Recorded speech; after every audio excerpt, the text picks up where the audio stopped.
Welcome back to Treasure Timbers.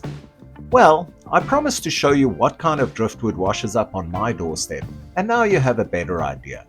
All this footage was from a single February foraging trip to the cutting. There really are some awesome pieces. It's a pity some of them are bigger than my car. Let's take a look. This one is a beautiful sculpted piece, and it's going to be transformed into something spectacular. It's got a very animal skull-like shape. I guess when most people think of driftwood, this is the type of driftwood they have in mind.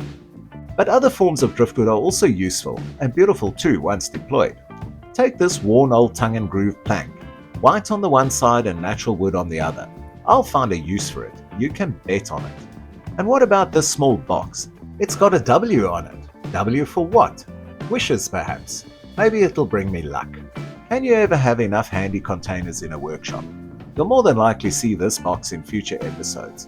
I mean, look how handy it is already. This plank needs to be de-nailed. I used most of my driftwood planks to make a coffee table in my coffee table video, so I'm happy to have it. I'll put a link to that video in the description below.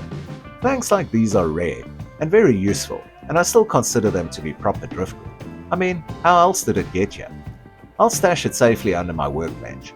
Money in the bank for a funky future project. So now we come to the main event.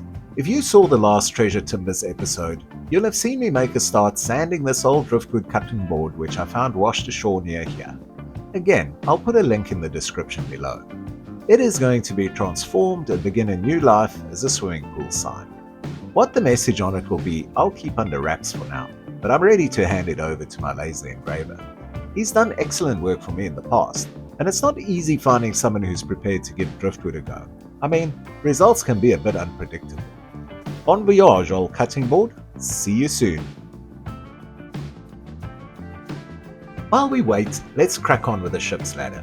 What I want to do is give it a light sand just to get an idea of how hard the wood is and what it is like to work with. Let me tell you, it's a hardwood. Emphasis on the word hard.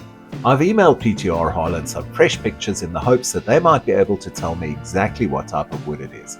Let's see if I get a reply. Either way, I'm getting a clearer idea of what I'm going to make with it. Well now, look who's back. Yes, it's very exciting. Let's take a closer look.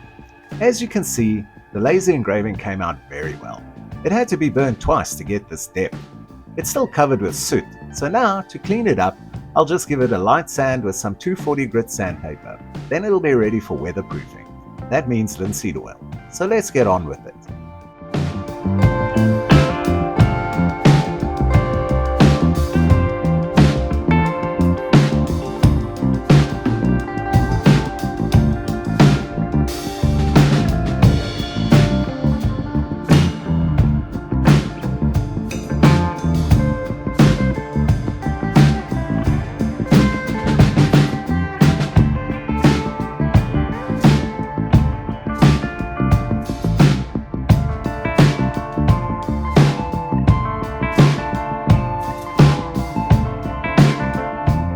So, now it's ready for the linseed oil. I mix raw linseed oil 50-50 with thinners to make it penetrate deeper into the driftwood. I find driftwood can be thirsty. Finally, now, while it's drying, we're ready for the big reveal. Take a look. There we go.